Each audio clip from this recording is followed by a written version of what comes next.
Okay so electrons, protons और neutrons calculate करने का क्वेश्चन आपने देखे होंगे बेटा पास्ट पेपर्स में। तो तो वो मैं बता देता हूँ आपको कि कैसे कैलकुलेट करते हैं इलेक्ट्रॉन्स, प्रोटॉन्स और न्यूट्रॉन्स। देखो ये दो तरह की कैलकुलेशंस हैं।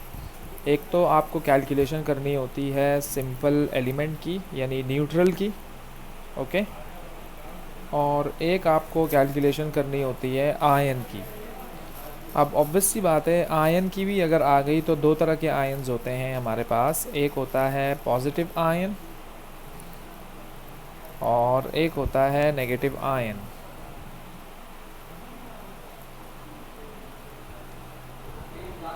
ओके।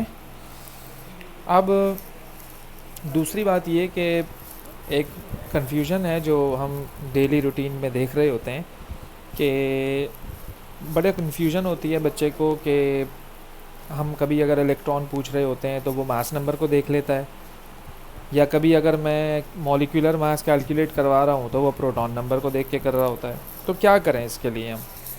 देखो याद रखिएगा बेटा, जो आपके पास स्मॉलर नंबर होता है ना, स्मॉलर नंबर, जो आपके पास स्मॉल नंबर होता है वो आपके पास क्या होता है? Proton number. वो क्या होता है?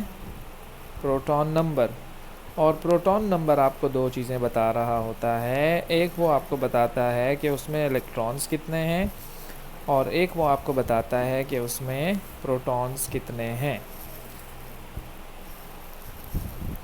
लेट्स सपोज़ मैंने आपको कहा कि आपके पास सोडियम है, प्रोटॉन नंबर 11 और मास नंबर 23। तो आप ये बताइए कि इसमें कितने इलेक्ट्रॉन्स हैं, कितने प्रोटॉन्स हैं और कितने न्यूट्रॉन्स हैं। ओके। तो स्मॉलर नंबर इसमें 11 है, तो वो आपको दो चीज़ें बताएगा, इलेक्ट्रॉन भी बताएगा और प्रोटॉन भी बताएगा। ओके। तो इलेक्ट्रॉन कितने हो गए? 11। और प्रोटॉन कितने हो गए? 11। और न्यूट्रॉन अगर आपको फाइंड आउट करना है तो वो हो जाएगा mass number minus proton number, that is it 12। तो अगर हम आपसे इलेक्ट्रॉन्स, प्रोटॉन्स और न्यूट्रॉन्स पूछ रहे हैं तो आप उसको ऐसे कैलकुलेट करेंगे। On the other hand, if I am going to give you the positive ion, कुछ इस तरह से प्रोटॉन नंबर और मास नंबर आपके सामने हैं। अगर हम आपसे पूछें कि इसमें कितने इलेक्ट्रॉन्स हैं, कितने प्रोटॉन्स हैं, कितने न्यूट्रॉन्स हैं, तो इलेक्ट्रॉन आपके पास आ जाएंगे इसमें 11, प्रोटॉन आ जाएंगे 11 और न्यूट्रॉन वही जो वहाँ पर हमने किया था, दैट इज़ 12। तो अब इसका क्या मतलब है? अगर इस पर पॉजिटिव चार्ज है, इसमें इससे क्या डिफरेंस आएगा? तो बेटा हमेशा जो चार्ज होगा ना वो सिर्फ़ और सिर्फ अफेक्ट करेगा इलेक्ट्रॉन्स पर। तो +1 का चार्ज है, इसका मतलब एक इलेक्ट्रॉन कम हो गया। अगर पहले 11 इलेक्ट्रॉन्स थे तो अब कितने इलेक्ट्रॉन्स हो गए? 10 इलेक्ट्रॉन्स। ओके। एक तो ये बात हो गई।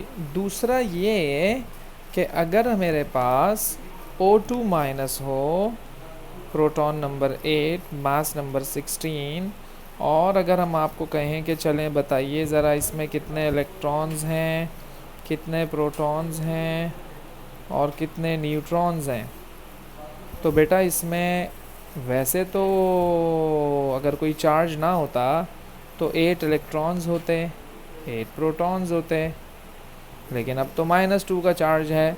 -2 का मतलब 8 + 2 यानी कि 10 इलेक्ट्रॉन्स हो गए, लेकिन प्रोटॉन अभी भी 8 हैं। और न्यूट्रॉन कितने हैं? 16 - 8, दैट इज़ 8। तो ये भी एक कैलकुलेशन है कि एन आयंस को आप कैसे कैलकुलेट करेंगे। ओके, बात समझ आ रही है? अच्छा, समटाइम ऐसा भी होगा कि आप देखेंगे कि बेटा हमने आपको इलेक्ट्रॉन्स भी दिए हुए हैं, ओके, प्रोटॉन्स भी दिए हुए हैं और हमने आपको न्यूट्रॉन्स भी दिए हुए हैं। ओके, लेट्स सपोज इलेक्ट्रॉन आपके पास हैं बेटा 17, प्रोटॉन्स आपके पास हैं प्रोटॉन्स आपके पास हैं 17 और इलेक्ट्रॉन आपके पास हैं 18 और न्यूट्रॉन भी आपके पास हैं 18, ओके, या चलो 20 कर लो न्यूट्रॉन्स, ओके। और मैं आपसे पूछ रहा हूँ मुझे उस एलिमेंट का सिंबल बता दो कि ये कौन है।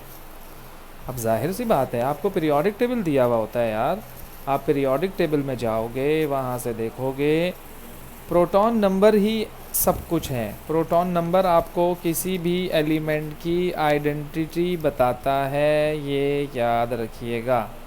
प्रोटॉन नंबर आपको किसी भी एलिमेंट की आइडेंटिटी बताता है। तो आपने देख लिया, आप पीरियोडिक टेबल चले गए, आपने बोला कि ओ अच्छा क्लोरीन है ये, क्योंकि क्लोरीन का प्रोटॉन नंबर 17 होता है, ओके ओके, आपने लिख लिया 17। अब आप बोलेंगे कि सर कोई चार्ज तो नहीं है इस पर। अगर आपने कुछ नहीं लगाया तो इसका मतलब ये है कि ये ज़ीरो है, कोई चार्ज नहीं है।